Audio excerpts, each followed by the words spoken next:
지금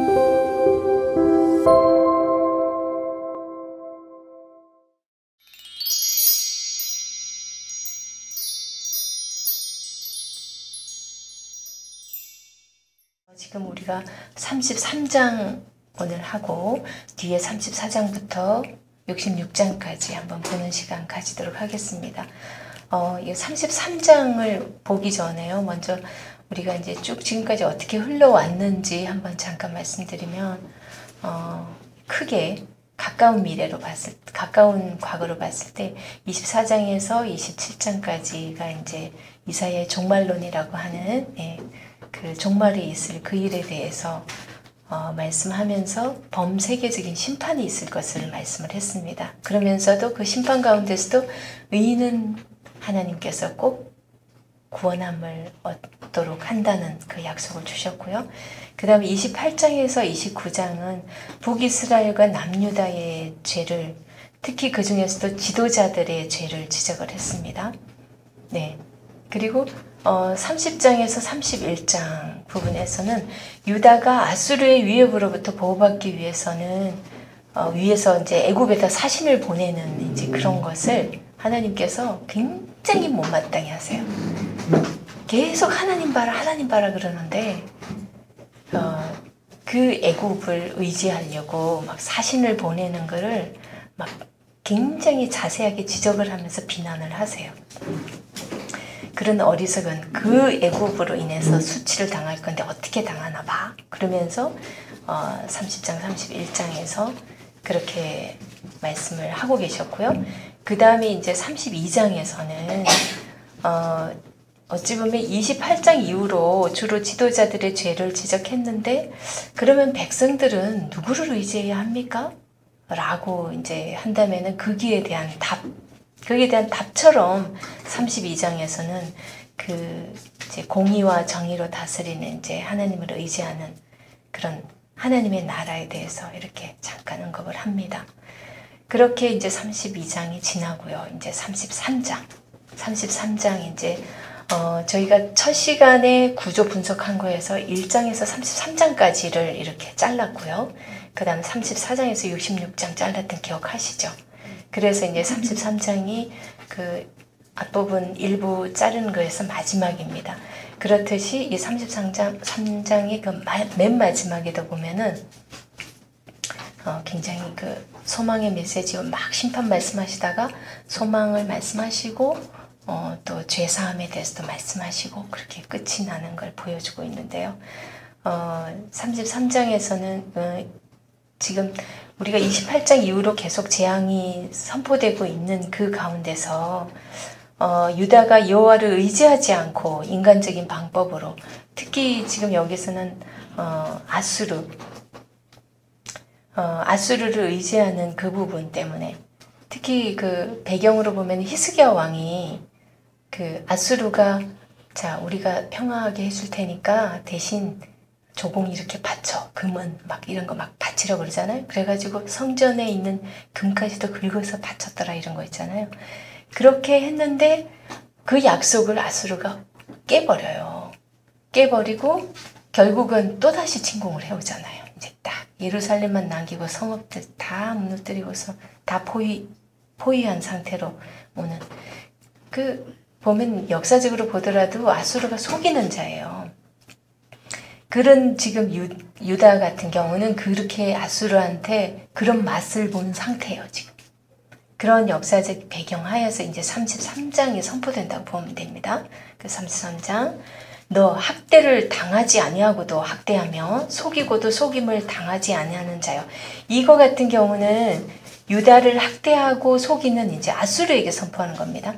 그러니까 유다에게 선포가 아니라 유다 백성들에게 말씀하지만은 내가 너희들 지금 그 두려워하는 그 아수르 내가 멸망시킬 거야. 혼내줄 거야. 그러면서 너 학대를 당하지 아니하고도 학대하며 속이고도 속임을 당하지 아니하는 자여 화 있을진저 네가 학대하기를 그치면 네가 학대를 당할 것이며 네가 속이기를 그치면 사람이 너를 속이리라. 이렇게 지금 아까 좀 전에 제가 설명했던 그 정말 조공 바치면은 이제 더 이상 평화할 것처럼 그럼 봐줄게. 그렇게 했는데 이렇게 어긴 거예요. 약속을, 언약을 깬 거예요. 그리고 2절 여호와여 우리에게 은혜를 베푸소서. 우리가 주를 앙망하오니 주는 아침마다 우리의 팔이 되시며 환난 때에 우리의 구원이 되소서. 2절 같은 경우 아수르의 멸망은 이제 하나님의 공의를 깨달은 그 누군가의 기도가 있었음을 보여주는 대목이죠. 그러니까 누군가가 이렇게 기도를 했는데 이게 뭐 이사야의 기도일 수도 있겠고 누군가가 이렇게 기도를 했었다. 그러면서 또 이제 3절 요란한 소리로 말미암아 민족들이 도망하며 주께서 일어나심으로 말미암아 나라들이 흩어졌나이다. 이제 3절 같은 경우는 주님을 기다리는 자들의 이제 3절에서 6절까지는 하나님의 능력을 찬양하는 부분인데요. 기다리면서 하나님을 찬양하는 그런 부분인데 요란한 소리로 말미암아 이 요란한 소리 이 같은 경우 사무엘상 2장 10절에 보면요. 하늘에서 우레 같은 소리 이렇게 지금 이 요란한 소리 이거는 지금 하나님의 음성을 얘기하는 겁니다. 소리로 말미암아 민족들이 도망하며 하나님께서 이제 소리 한번 팍 치니까 민족들이 도망하며 이렇게 여기 민족들이 도망하며 그러니까 아수르의 군사들을 얘기하는데 가끔씩 이 성경에서 언급할 때 실제로 여러 민족들을 언급할 때도 민족들이라고 하는데요. 아수르 같은 경우 하도 이방 주변에 많은 나라들을 막 삼켜가지고 그 아수르 자체가 워낙 여러 나라 사람들로 이렇게 이루어져 있는 거예요. 그 군인들조차도. 그래서 그 아수르의 군인들을 또 민족들이라고 이렇게 표현할 때도 많다 이렇게 나오더라고요. 주께서 일어나심으로 말미암아 나라들이 흩어졌나이다 그럽니다. 이건 이제 성도의 기도로 하나님의 소리에 이제 원수들이 멸망해서 이제 도망가는 모습을 이제 시각적, 청각적으로 묘사하고 있는 그런 장면이죠. 그다음 4절 황충의 때같이 사람이 너희의 노량물을 모을 것이며 메뚜기가 뛰어오름같이 그들이 그 위에 뛰어오르리라 그럽니다. 4절 같은 경우 하나님의 소리에 대적들이 도망하는데 그들의 물건을 이제 약탈하는 그 모습을 황충이 때 그러니까 황충이가 일종의 메뚜기 때의 일종인데요. 그게 몰려들어서 이제 메뚜기가 다 쓸고 간 것처럼 남김없이 쓸어버린 그런 이미지인데요. 고대 근동에서는 이 메뚜기 떼 재앙이 간혹 있었는데 굉장히 무섭대요. 메뚜기가 글쎄 하루에 먹어치우는 게요. 자기 몸무게만큼 먹어치운대요. 너무 무시무시하잖아요. 사람이 예를 들어서 자기 사람 몸무게만큼의 뭔가를 먹는다고 생각해봐요. 메뚜기는 작지만 굉장히 많잖아요, 떼가. 근데 자기 몸무게만큼 먹어치운다 그러면은 한 놈이 그 정도 많이 먹어치우니까 그래서 메뚜기 떼가 한번 싹 습격하고 나면 그냥 다 갉아먹고 아무것도 없대요. 건질 게 없대요. 그거를 당시 고대 근동 사람들은 너무 잘 알기 때문에 지금 이제 이들이 쫓겨가고 나서 아무것도 없는 그런 상태를 이렇게 메뚜기 떼가 지나가고 난 그 모습처럼 지금 그런 황량한 모습으로 지금 비유하고 있는 거예요. 5절 여호와께서는 지극히 존귀하시니 그는 높은 곳에 거하시며 정의와 공의를 시온에 충만하게 하심이라. 그리고 여기서 5절에서 지극히 존귀하시니 할 때 이 지극히 존귀하시니 여기서 이 원어상에서 보면요. 그냥 지극히 높다 이런 높은 상태만을 얘기하는 게 아니라 그럴 뿐만이 아니라 높으심을 받게 된 변화된 모습. 그러니까 원래는 사람들이 별로 무시하고 별로 신경 안 쓰고 있다가도 이제는 굉장히 높으심을 받은 그 상태. 변화된 모습을 더 강조하고 있어요. 그래서 5절 같은 경우는 원래는 하나님 스스로가 원래 높으신 분이지만 그럴 뿐 아니라 하나님의 그 영광을 드러내셔서 시온의 의와 공평을 충만하게 하신다는 그러니까 하나님께서 뭐 이제 쫙 해서 나타나시면 진짜 호령 한번 딱 하시고 딱 흩어버리시고 딱 그때 이제 나타나시면은 의와 공평이 충만할 수밖에 없겠죠. 누가 감히 거기서 인간적인 거 가지고 막 이러고 저러고 할 수도 없잖아요. 지금 그 모습을 보여주고 있습니다. 지금 우리가 33장이라는 이 사실은 종말에 가까워질 하나님께서 통치하실 그 나라들을 잠깐 계속 이렇게 비춰주고 있다고 보셔야 돼요. 그런 생각을 갖고 이 구절들을 보면 조금 더 이해가 됩니다. 이게 종말 때 있을 일이다 보니까 실제 상황과 계속 이사야 선지자가 실제 상황을 빗대어서 진짜 하나님이 진짜 통치하면 어떻게 될 거라는 이거를 왔다 갔다 하면서 계속 그거를 대비하면서 얘기해주고 있거든요. 네, 6절 네 시대에 평안함이 있으며 구원과 지혜와 지식이 풍성할 것이니 여호와를 경외함이 네 보배니라. 하나님께서 정의와 공평으로 충만하게 하시니까 이제 안정된 사회가 되고 이제 구원과 지혜와 지식이 이제 풍성하게 되는 그런 모습입니다. 여호와를 경외하는 게 이제 보배임을 알게 되는 거죠. 이제 많은 사람들이. 우리 시편 111편 10절에도 보면은 그 여호와를 경외하는 것이 이제 지식의 근본이다 이런 표현도 나오잖아요. 이제 하나님께서 이렇게 멸망시키고 뭔가 하나님의 존재를 드러내 보일 때 그때서야 이제 사람들이 역시 하나님이 최고야. 하나님한테 의지하는 것이 뭐 지혜든 지식이든 모든 것이 근본이 된다라는 것을 이제 다 인식하게 된다는 겁니다. 그 다음에 이제 7절에서 9절은요. 앞에 이건 이제 하나님께서 다스리면 이제 이렇게 된다는 걸 얘기하는데 이거는 꼭 미래적인 그런 느낌인데 다시 현실로 돌아오는 느낌이에요. 지금 7절에서 9절은 다시 이제 아수르의 침략으로 인해서 이스라엘이 얼마나 혹독한 어려움을 당하고 있는가를 이제 묘사해 주고 있습니다. 이런 걸 생각하면서 봐야 이해가 잘 됩니다. 그런데 아무 데서도 도움을 받을 길이 없는 현재의 비참함을 이렇게 표현하고 있는데요. 7절 보라 그들의 용사가 밖에서 부르짖으며 평화의 사신들이 슬피 곡하며 그럽니다.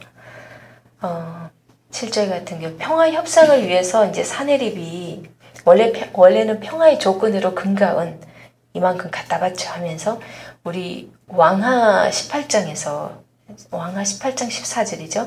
예, 거기 보면은 쭉 나옵니다. 금과 은을 요구했는데 원래 평화 조건이죠. 그랬는데 사내립은 그 평화의 조건으로 또다시 한번 그걸 깨고서 원래 없었던 것처럼 해서 또다시 이제 예루살렘이 완전 자기들한테 항복하기를 바라면서 지금 일방적으로 언약을 깨고 들어오는 그 모습을 먼저 얘기해주고 있습니다. 그래서 평화의 사신들이 슬피 곡하며 이 말이 이제 그런 거죠. 사실은 같이 그렇게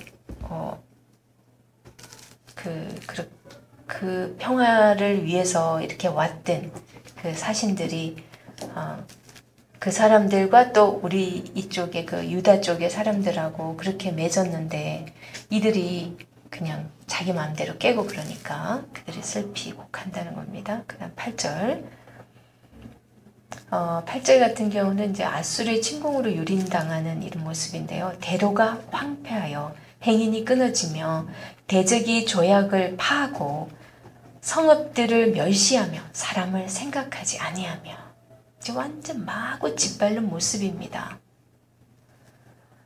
지금 대로가 황폐하여 행인이 끊어지며 이런 모습들은 주로 전쟁 때 나타나는 모습인데 우리 사사기 5장 6절에도 보면 대로가 전쟁 때의 모습을 얘기할 때 대로가 비었고 길의 행인들은 큰 길로 못 다니고 이제 오솔길로 다닌다라는 이런 표현이 있어요. 지금 대로가 황폐하여 행인이 끊어졌다 이 말 자체가 이제 전쟁으로서 다 황폐된 그리고 마구 짓밟혀서 성읍들도 멸시하고 사람들도 생각하지 않으니까 마구 짓밟는 그런 모습입니다. 9절 땅이 슬퍼하고 쇠잔하며 레바논은 부끄러워하고 마르며 샤론은 사막과 같고 바산과 갈멜은 나뭇잎을 떨어뜨리는도다. 참 잘해주지. 예, 9절.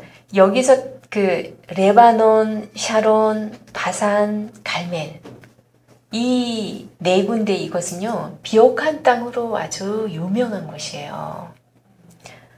레바논 같은 경우 레바논 하면 딱 떠오르는 거 있죠. 백향목, 그죠? 레바논의 백향목. 백향목과 전나무 이런 게 아주 울창한 그런 레바논이고요. 그 다음에 샤론의 평야 이런 어떤 목사님은 샤론 교회죠. 그래서 샤론의 평야도 아주 그 비옥한 곳으로 아주 넓은 평원과 목초지를 자랑하는 곳입니다. 그 다음에 바산의 암소가 떠오르는데, 그죠? 바산의 암소들 할 때는 그 관원들의 부인들, 완전 사치하고 향락 즐기는 그 여인들에게 심판을 선포할 때 바산의 암소들아 이렇게 말씀을 하세요. 이제 바산 같은 경우는 이제 과일나무와 살림으로 아주 유명한 곳이에요. 이쪽이. 그리고 갈멜도 바산과 갈멜, 이 갈멜도 똑같이 바산처럼 과일나무와 살림으로 유명한 그런 곳. 하여튼 대표적으로 이 네 곳이 유다에서는 굉장히 비옥하고 아주 쓸모있는 정말 그런 괜찮은 땅 그런 곳입니다. 그런 곳이 지금 그 땅이 슬퍼하고 쇠잔한데요. 그곳이 다 말라버린다는 거죠. 그 다음 10절에서 16절은요. 이런 황폐한 모습에서 이스라엘을 구원할 자는 오직 하나님 한 분뿐이시다 라는 것을 지금 얘기해주고 있습니다. 10절 봅니다. 여호와께서 이르시되 내가 이제 일어나며 내가 이제 나를 높이며 내가 이제 지극히 높아지리니. 이제 이게 하나님께서 이 인간의 처절한 모습들을 보면서 이제 하나님께서 직접 움직이시겠다고 이제 선포하고 나서는 거예요. 그 다음에 11절에서 12절은요. 하나님께서 일어서시니까 이제 이런 현상들이 일어나는데 그 이런 현상 일어나는 그 두 가지가 어떤 건지 한번 보겠습니다. 11절 너희가 결을 잉태하고 짚을 해산할 것이며 너희의 호흡은 불이 되어 너희를 삼킬 것이며. 이게 무슨 말이냐면 그냥 이렇게만 보면 도대체 이게 무슨 말인가 싶을 거예요. 하나님께서 일어서실 때 나타나는 현상인데 너희가 겨를 잉태했다. 겨가 뭔지 아시죠? 그죠? 그 껍데기 아무 쓸모없는 거잖아요. 그죠? 너희들이 헛된 그 쓸모없는 그러니까 너희들 그 지금 두렵고 떨린다고 아수르 의지했지. 그리고 애굽 의지했지. 막 이렇게 막 인간적으로 우리가 노력하고 하는 그런 것들. 그걸 결을 잉태했다고 얘기하는 것. 정말 쓸모없는 거 너희들이 했는데 지금 그 결과가 뭐냐? 짚을 해산할 것이요. 그랬더니 너희들 지금 꼴 좋다 이거거든. 너희들이 그들 다 동맹 맺고 애굽에 동맹 맺으러 사신 보내고 아수르랑 동맹 맺고 아하스 왕만 해도 아수르에다가 그냥 저 아람하고 북이스라엘 나 괴롭히려고 그러니까 어떻게 좀 해주라고 막 그러잖아. 그렇게 의지해봐야 결국은 너희들 이 모양 이 꼴로 만드는데 그래 꼴 좋다 그러시는 거예요. 사실은. 그러니까 하나님께서 이렇게 나타나시면 하나님께서 일어나서 딱 보시면은 정말 우리가 지금까지 살아왔던 게 정말 인간 의지하고 내 생각대로 내 의지대로 내 욕심대로 만약에 해왔다면 나의 모습이 정말 처절하고 아닌 모습들이 확 드러난다는 거예요. 이게 지금 너무 무서운 말씀이더라고요. 그 다음 12절 그리고 11절의 후반부하고 12절하고 합쳐가지고 봤을 때 11절 후반절에 보면 호흡은 불이 되어 너희를 삼킬 것이며 민족들은 불에 굽는 횃돌 같겠고 잘라서 불에 사르는 가시나무 같으리라. 이게 뭐냐면 죄에 대한 심판이에요. 전에 한번 불에 굽는 횃돌 같다라는 게 이게 정말 쓸데없는 횃돌이 뭔지 그때 설명한 적이 있는 것 같은데요. 그 횃돌 기억나세요? 전에 제가 말씀드렸던? 제가 까먹었어요. 하여튼 정말 쓸모없는 거예요. 그러니까 불에 굽는 횃돌 같겠고 잘라서 불에 사르는 가시나무 같다. 그러니까 지금 이들의 죄가 이제 불살라지는 죄에 대한 심판을 받는 모습입니다. 이게 그야말로 여호와의 날에 나타나는 거죠. 우리의 공적들이 이렇게 다 불타서 나타나고 우리의 죄가 불살라지는 우리의 그 잿된 모습들, 우리가 살아왔던 정말 하나님 보시기에 심판할 것들이 이제 다 심판받는 그런 모습입니다. 13절 너희 먼데 있는 자들아 내가 행한 것을 들어라. 너희 가까이에 있는 자들아 나의 권능을 알라. 그럽니다. 13절 같은 경우는요. 아수르를 파멸시킨 하나님의 권능이 너무 놀랍고 위대한 것이어서 모든 사람들이 이제 주목을 끌기에 부족함이 없다는 거예요. 자, 멀리 있는 사람들도 가까이 있는 자들은 직접 볼 거고 멀리 있는 사람은 다 들을 거 아니에요. 하나님께서 하신 일을 이제 다 본다는 거예요. 지금 전 세계 모든 사람들이 하나님 하시는 일을. 우리가 출애굽 때 당시에도 왜 10가지 재앙을 굳이 그렇게 하나님께서 다 일으키신 이유는 하나님께서는 이제 출애굽을 하면서 이스라엘을 통해서 이제 한 나라를 이뤄야 하고 그 이스라엘을 통해서 하나님 나라를 만들어 가야 했거든요. 그러기 위해서는 하나님의 존재를 세상 만방에 알려야 되는 거예요. 이거 조용히 이렇게 데리고 나왔다가는 하나님의 존재도 모르는 거예요.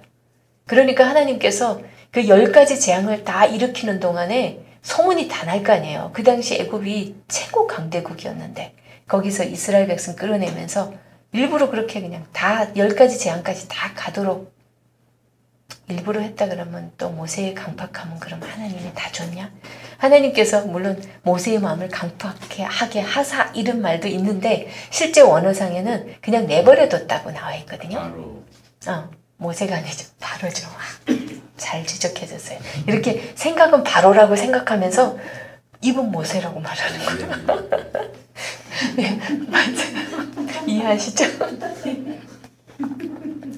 예, 바로의 마음을 강팍케 하사. 그렇게 우리 성경에는 번역되어 있는데 실제 원어상에는 그 자체 그냥 내버려 둔 걸로 그렇게 해석이 됩니다. 그래서 원래 하나님께서는 사람의 마음을 못되게 만드는 건 아니고 원래 바로가 강팍한 사람인데 그걸 그냥 내버려 둔 거예요.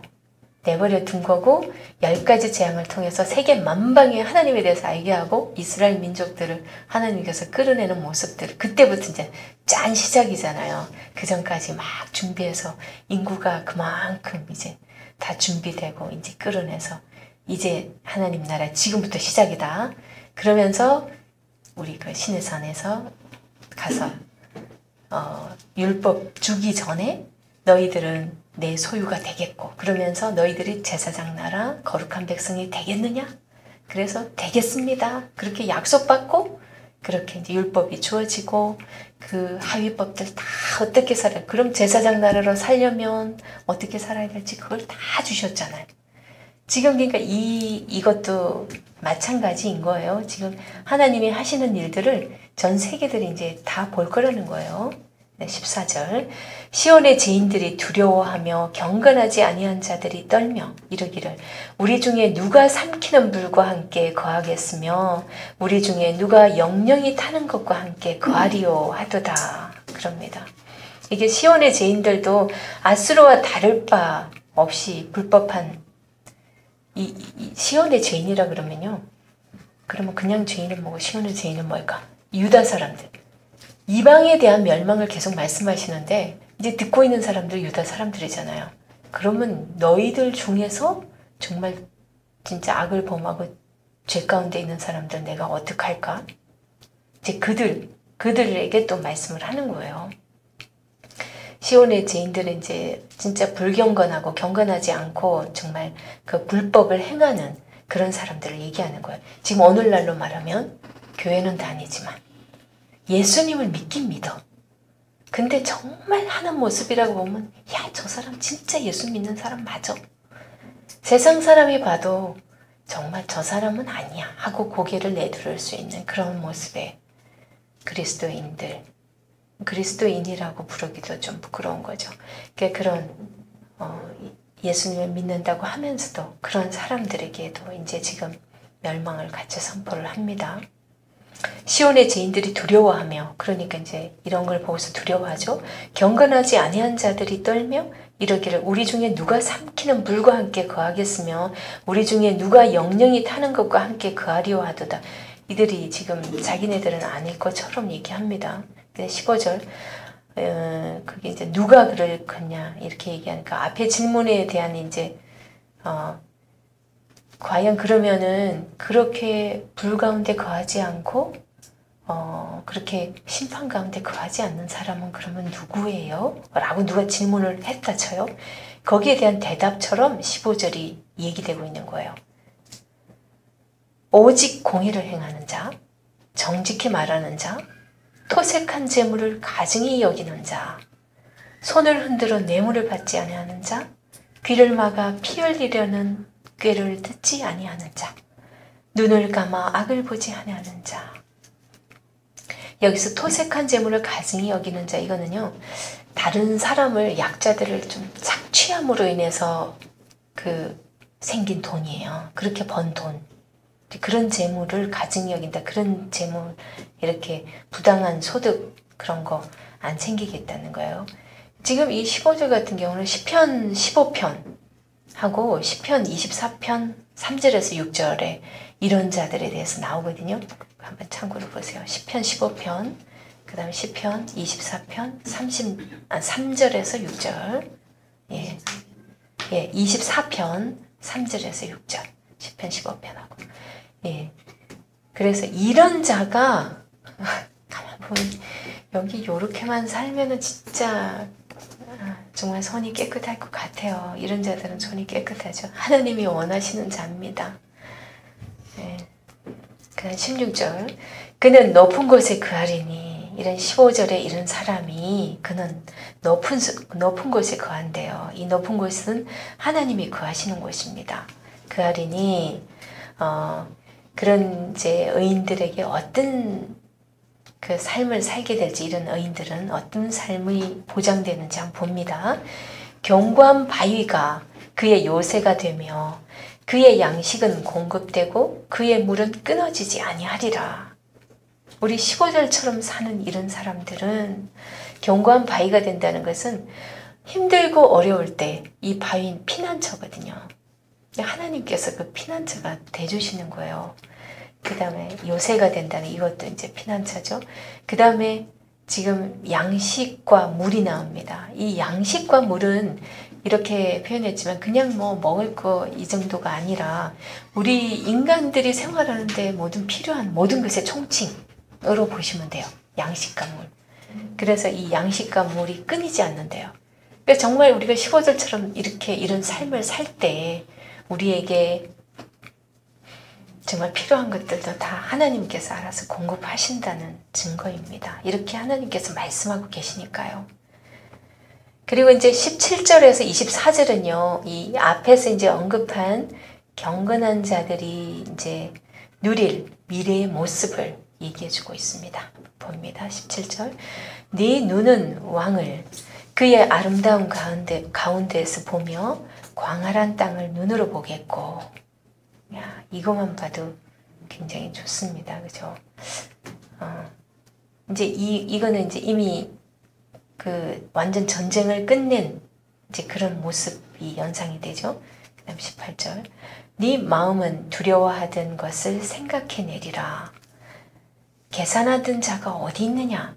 공세를 계량하던 자가 어디 있느냐? 망대를 계수하던 자가 어디 있느냐? 이게 무슨 얘기냐면요. 18절 같은 경우는 아수르가 지금 유다를 침입하기 전에 와가지고 막 이렇게 둘러싸고 그들이 막 조공을 요구하기도 하고, 그 다음에 이 망대는 아수르가 곳곳에서 이제 유다를 침략하기 위해서 망대를 세웠던 거예요. 그를 계수하던 자가 어디 있느냐. 이거는 이제 이런 의로운 자들은 옛날에 그렇게 우리를 두렵게 하던 것들이 하나의 추억거리가 된다는 거예요. 그래서 이제 18절에서 19절 같은 경우는 이제 구원받은 백성들이 미래에 이제 그 두려웠던 일들을 회고하면서 이제 추억하고 있는 옛날에 참 그랬었는데, 참 진짜 하나님을 붙들었더니 그런 이제 회고하면서 돌아보는 거니까 기쁜 일이죠. 이거는 19절 네가 강포한 백성을 보지 아니하리라. 그 백성은 방언이 어려워 네가 알아듣지 못하며 말이 이상하여 네가 깨닫지 못하는 자니라. 이 18절하고 19절이 같이 연결된다고 봅니다. 우리 저 앞에서도 보면 아수르한테 괴로움 당할 걸 얘기하면서 그 방언이 어려워 알아듣지 못하는 이런 표현 썼잖아요. 그래서 아수르 언어가 유다 언어랑 계통이 비슷한 언어이긴 한데 그 사람들 말을 정확히 알아들을 수 없어가지고 꼭 방언하는 것처럼 이렇게 어렵다고 그랬어요. 막 그냥 아수르 군인들이 뭐 그렇다고 유다 말 써주겠어요? 자기들 말로 막 뭐라고 막 떠들어대겠죠. 그런 사람들이 와서 막 이렇게 해집고 다니면서 사람들 힘들게 하고 막 그랬던 그런 것들을 지금 이제 회고한다는 거예요. 18절, 19절 다. 그 다음에 20절에서 24절은요. 이제 왕이 예루살렘을 안전하게 하신다는 겁니다. 왕께서 20절 우리 절기의 시온성을 보라. 네 눈이 안정된 처소인 예루살렘을 보리니 그것은 옮겨지지 아니할 장막이라. 그 말뚝이 영영이 뽑히지 아니할 것이요 그 줄이 하나도 끊어지지 아니할 것이며 그럽니다. 지금 그 21절까지 같이 읽도록 하겠습니다. 21절 여호와는 거기에 위험 중에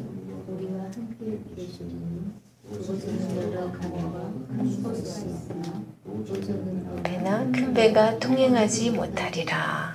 요 이제 20절하고 21절 같은 경우가 지금 하나님께서 이제 이 백성이 하나님의 이 백성이 영원한 이 도성 시온에서 함께 이렇게 펼쳐질 그럴 일들을 이제 말씀해주고 있는데요. 이제 우리가 20절에서 24절에 이제 왕이신 하나님이 예루살렘을 안전하게 하신다 그랬잖아요. 여기서 그냥 왕 이렇게 표현된 것들이 몇 군데 이렇게 나오는데 17절에도 왕 이렇게 네 눈이 왕을 볼 것이요 이렇게 나오고 곳곳에 나옵니다. 왕이라고 나오는데 어떤 분들은 가끔 제 신학자 중에서 히스기야 왕이라고 이렇게 말씀하는 분도 있는데요. 그렇게 하면은 22절에 나와 있는 이거하고 굉장히 대치가 돼요. 안 맞아요. 그래서 거의 한 3분의 2 정도는 이건 히스기야 왕이 아니고 영원한 왕이신 하나님입니다. 하나님을 왕이라고 지금 얘기를 한다. 제가 봐도 왕은 하나님으로 보는 것이 맞습니다. 그러니까 조금 헷갈릴 수 있는 것은 자꾸 지금 당장에 아수르가 막 이렇게 쳐들어봤을 때는 히스기야 왕이었잖아요. 그렇기 때문에 그걸 그렇게 생각할 수도 있어요. 근데 실제로 또 히스기야 왕이 하나님께 또 인정받는 그런 장면도 있었고 실제로 잠깐의 회복도 있었었고요. 그런저런 걸로 미뤄봤을 때 헷갈릴 수 있는 소지도 있지만 여기서는 분명하게 왕은 확실히 하나님을 지칭한다라는 거 사실을 하신데 여기서 그러니까 예루살렘을 안전하게 왕이 예루살렘을 안전하게 하신다는 그 뜻도 히스기야 왕이 잘나서 히스기야 왕이 어떻게 해준다가 아니라 하나님께서 이제 그렇게 해주신다는 증거예요. 그리고 장막 20절에 보니까 장막이라 그 말뚝이 영영이 뽑히지 아니할 것이며 이 얘기도 옮겨지지 아니할 장막이 그 말뚝이 영영이 뽑히지 않는다. 이거 출애굽하고 나서는 하나님께서 이제 성막 장막이 같이 이제 지금 보여지는데 그 하나님께서 거하는 처소였어요. 그죠? 그 성막이. 근데 그게 옮겨 다녔어요. 계속 솔로몬 성전이 지어지기까지는 그랬는데 이제 영원한 하나님 나라 이제 하나님이 통치하는 그곳은 더 이상 이제 뭐 이방 나라의 그런 침입이나 이런 것도 없고 확실한 이제 신정 통치로 인해서 확고하게 이제 더 이상 움직임이 없을 것을 얘기해주고 있다고 해석되고 있습니다. 그 옛날에 이제 그 장막은 하나님 통치 모형이잖아요. 우리가 그랬듯이 이제는 이제 실제가 나타나면은 이제 그 모형은 더 이상 이제 필요가 없는 거죠. 그리고 아까 20절하고 21절은 그렇게 말씀드렸고 22절에서 또 24절은요. 그곳에서 영원한 하나님의 통치가 이제 펼쳐지게 될 것을 얘기하고 있는데요. 22절 대저 여호와는 우리 재판장이시오 여호와는 우리에게 율법을 세우시니요 여호와는 우리의 왕이시니 그가 우리를 구원하실 것입니다. 여기 분명히 이제 쭉 흘러가고 있는 과정에서 22장에서 분명히 여호와는 우리의 왕이다. 이렇게 말씀해 주겠습니다. 하나님을 우리가 일컫는 표현에서 지금 재판장, 율법을 세우신 분, 또 그 다음에 우리의 통치자, 우리의 왕 이렇게 얘기해 주고 있습니다. 이거는 이제 오늘날로 따지면 입법, 사법, 행정 모든 것을 하나님께서 다 주관하시는 그러니까 우리 인간사의 모든 것은 하나님이 주관자이심을 알게 하시고 실제로 이제 이 마지막 때에 하나님 나라가 임할 때에 이 모습을 얘기하지만 지금 유다 백성들에게는 하나님께서 이렇게 통치를 해야만 된다라는 것을 강조하고 있어요. 지금 앞부분에서 쭉 계속 얘기했던 게 뭐였냐면 계속 애굽 의지하고 애굽에다 사신 보내지 아수르 의지하고 계속 그거에 대해서 하나님은 계속 불만이신 거예요. 제일 불만은 제발 나만 바라봐. 내가 알아서 다 모든 걸 다 한다. 그들을 통해 가지고 너희들 말 안 들을 때 때리는 것도 내가 하고 그들 힘있게 훈련시켜서 막 잔인하게 그렇게 만든 것도 다 내가 하고 몽둥이도 내가 다 만들고 다 그렇게 하는데 그거거든요. 지금 그거를 이 마지막 이제 33장에서 계속 더 강조하고 있다고 보면 돼요. 이제 지금 22절 같은 데서는 이제 하나님께서 여호와는 우리의 재판장이시요 여호와는 우리에게 율법을 세우시니요 여호와는 우리의 왕이시니 그가 우리를 구원하실 것입니다. 이렇게 이제 얘기를 해줍니다. 그다음 23절 네 돛대줄이 풀렸으니 돛대의 밑을 튼튼히 하지 못하였고 돛을 달지 못하였느니라. 때가 되면 많은 재물을 탈취하여 나누리니 저는 자도 그 재물을 취할 것이며 이게 지금 이 말이요. 23절 같은 경우 굉장히 참 이해가 잘 안 됐어요.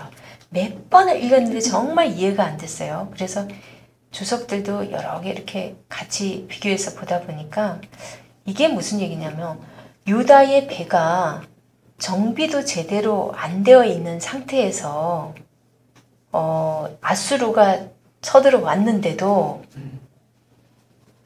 누가 대승을 거뒀냐면은 하나님께서 그 아수르 이거는 지금 18만 5천 명 그러니까 다 죽였잖아요. 하나님께서 하셨다는 거예요. 그거를 지금 이렇게 어렵게 말씀을 해놨어요. 굉장히 어렵게 이렇게 말씀해 놓은 걸 제가 볼 때마다 우리 6장 소명장에서 어둡게 하고 눈을 어둡게 하고 들리지 않게 하라 하는 그 말씀이 막 생각나는데 이렇게 하나님께서는 그때 그 18만 5천 명을 죽였을 때 그 예루살렘 성만 남겨두고 다 지금 성읍들을 다 점령한 상태였잖아요. 그렇게 둘러쌌을 때 사실은 이 돛대를 달지 못하였느니라 이런 거 돛대의 밑을 튼튼히 하지도 못하였고 돛을 달지도 못하였다. 이거는 이제 사실은 싸울 배가 아무런 정비도 안 돼 있는 상태예요. 그러니까 지금 유다 백성들이 무방비 상태로 완전 아수르한테 다 당할 수밖에 없는 그런 상황 하에서 하나님께서 그래도 18만 5천 명을 다 죽임으로 인해서 다 승리를 거두게 한 그런 모습이에요. 그러면서 이제 24절 마지막 절이 선포됩니다. 그 거주민은 내가 병들었노라 하지 아니할 것이라.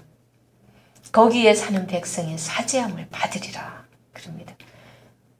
이게 지금 그냥 간단히 보면 그냥 아픈 사람 없다 그러고 자기 혼자 그냥 죄산 받았다 그러나 이렇게 생각되는데 지금 이 부분은 정말 마지막 때 우리가 천년왕국에 대해서 이사야서에도 저 뒤에 40몇 장간 막 얘기하고 할 때도 그 아픈 자도 없고 거기는 백세에 죽는 자가 뭐 저주받은 자고 굉장히 모든 저주가 다 사라진 모습들을 보여지잖아요. 그래서 지금 우리가 일부 1단락에서 이제 33장이 이제 마지막이기 때문에 이때는 이제 그 우리가 병들고 하는 것도 하나님의 저주 아래 우리가 아직 우리가 그런 게서 완전히 노임을 받지 못한 데서 오는 거라고 그래요. 아직도 악한 영들이 있고 우리가 온전히 하나님 나라 이루지 않았기 때문에 우리가 그런 병도 앓고 아직은 죽잖아요. 그런데 이제 하나님 나라가 완전히 임했을 때는 이제 병도 들지 않고 이제 거기 사는 백성들이 사죄함을 받는다라는, 그러니까 주의 백성들이 죄사함을 받는 그런 모습을 보여주고 있습니다. 하나님의 통치가 시작되면 우리 모두의 이제 영과 육이 온전히 회복되는 그런 모습을 보여주면서 33장이 이제 1단락이 마감이 되고 있습니다. 이렇게 해서 이제 주의 백성에게 진정한 왕이 오셔서 다스릴 때 이제 백성들의 눈물은 그칠 것이고 모든 근심, 걱정, 고통, 환난, 두려움은 이제 과거의 일로 추억될 뿐인 것을 쭉 33장에서 말씀을 해줬습니다. 그러면서 하나님께서 그들과 함께 영원히 함께 하시면서 통치할 것이기 때문에 그런 일이 있을 거라고 말씀하시고요. 그리고 더 중요한 것은 이제 주의 백성의 죄가 사함받는다는 것입니다. 그래서 이제 여호와의 날이 주님의 자녀들에게는 그래서 기쁨이 된다는 거죠. 항상 우리가 첫 시작부터도 계속 멸망 선포할 때 하나님께서는 멸망 선포하는 가운데 꼭 남은 자를 남겨가지고 하나님 나라를 이루어 가시잖아요. 그렇듯이 지금도 마찬가지인 것 같습니다. 하나님께서 우리가 아무리 때로는 사역자로 아니면은 그냥 일반 성도로서 나는 신앙생활을 몇십 년 했는데 우리 집안은 몇 대째 그리스도인으로서 살아가고 있는 사람인데 이게 사실은 중요한 게 아니고 내가 어떤 모습으로 살아가는지 정말 14절에서 우리 중에 누가 정말 시온의 죄인들 그렇게 우리 중에 누가 과연 그것을 피하고 하나님 나라 그렇게 갈 수 있냐고 했을 때 15절에 이제 그 얘기를 했잖아요. 정직히 말하는 자, 토색한 재물을 가증히 여기는 자, 손을 흔들어 뇌물을 받지 아니하는 자, 귀를 막아 피 흘려 꾀를 듣지 아니하는 자, 눈을 감아 악을 보지 아니하는 자, 이걸 말씀했습니다.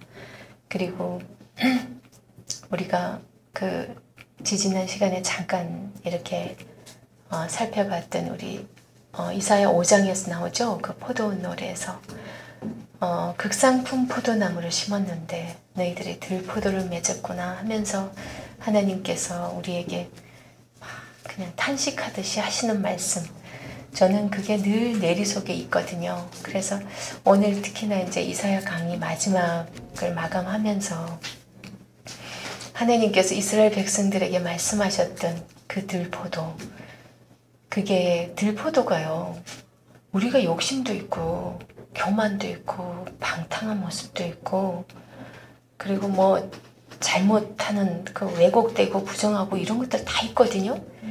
보면 우리랑 완전 거리가 먼 게 아니더라고요. 하나님께서 들포도라고 멸망시키려고 했던 그것들이. 그래서 전 너무 두렵고 떨렸어요. 평상시에 우리 욕심 부리는 게 솔직히 많잖아요. 얼마나 욕심 많아요. 선한 욕심은 하나님 말씀 많이 알고자 하고 막 선한 욕심은 괜찮지만 인간적인 많은 욕심들 많이 또 있는데 그것도 들포도라고 하나님께서 찍어버리겠다 그러고 불살라버리겠다 그러고 그러시는데, 그러니까 내 안에 그 들포도들 결국은 이 15절의 삶을 살면 그런 들포도로 맺어지지 않겠다라는 생각이 들더라고요. 그래서 저는 그런 정말 우리가 이사야 이러면 들포도 맺지 말아야지. 하나님께서는 우리를 극상품 포도나무로 심었다고 했는데 극상품 포도나무 그 이유가 우리에게 율법을 주신 걸 말씀하셨다고 그랬어요. 율법과 우리는 66권의 말씀이잖아요. 그들은 토라 그 모세오경 5권이 다지만 우리는 66권이나 받았거든요. 그렇기 때문에 극상품 중에서 극상품 포도나무를 심었다고 우리한테는 말씀하실지도 모르겠다는 생각이 들어요. 그래서 이제 33장 마지막으로 하면서 우리 꼭 15절의 이 말씀을 기억하고 살아가다 보면 들포도는 맺지 않지 않을까 하는 결론을 저 나름대로 내렸습니다. 각자 이제 지금까지 배워오면서 마음속에 남았던 거 붙잡고 우리가 삶에 실천하면서 살다 보면 그것이 좋은 결과로 맺어질 줄 압니다.